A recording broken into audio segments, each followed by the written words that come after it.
Eu vou te contar um segredo que ninguém nunca te contou. Como a menopausa foi descoberta na sociedade, os relatos são assustadores. Então, pega a pipoca que eu vou te contar uma verdadeira história de terror. Você sabia que a menopausa já foi tratada como uma doença mental? As primeiras referências à menopausa surgiram por volta de 350 a.C., com o filósofo Aristóteles, que observou que as mulheres deixavam de menstruar entre 40 e 50 anos. Mas naquela época, poucas chegavam nessa idade. A expectativa de vida era tão baixa que passar na menopausa era quase um privilégio raro. Por isso, durante séculos, a menopausa simplesmente não era um tema, era invisível para a ciência e totalmente ignorada pela medicina. Foi só no século XIX que esse assunto começou a ganhar uma certa atenção, mas infelizmente da pior maneira possível. Os médicos da época passaram a estudar a menopausa como se fosse uma doença perigosíssima. Você sabe como é que elas eram chamadas?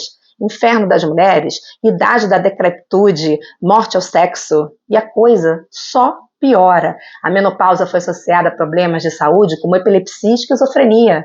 Médicos começaram a ver a mulher na menopausa como desequilibradas. Então vieram os diagnósticos mais cruéis. Elas eram consideradas loucas, dementes ou histéricas. Aliás, histérica vem da palavra grego histera, que significa útero. Ou seja, a própria biologia feminina era vista como uma fonte de descontrole mental. E o que faziam com essas mulheres? Muitas vezes elas eram internadas no manicômio, tratadas com um problema a ser escondido da sociedade.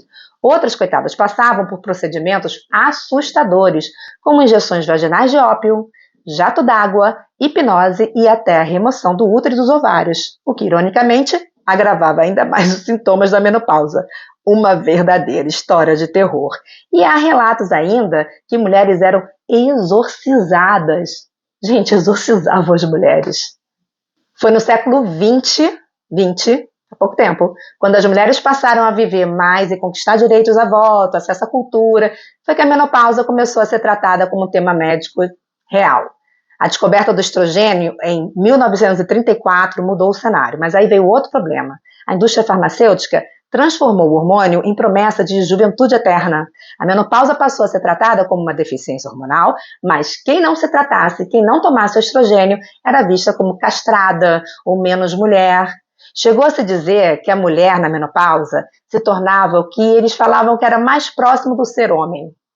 A menopausa virou sinônimo de perda e muitas mulheres passaram a viver essa fase com culpa, vergonha e silêncio. Mas a verdade é que a menopausa não é o fim de nada. É uma transição, um recomeço, uma nova versão de nós mesmos. Se essa história te chocou, como me chocou, me segue aqui para mais conteúdo e compartilha, porque é com informações que a gente vai virar esse jogo.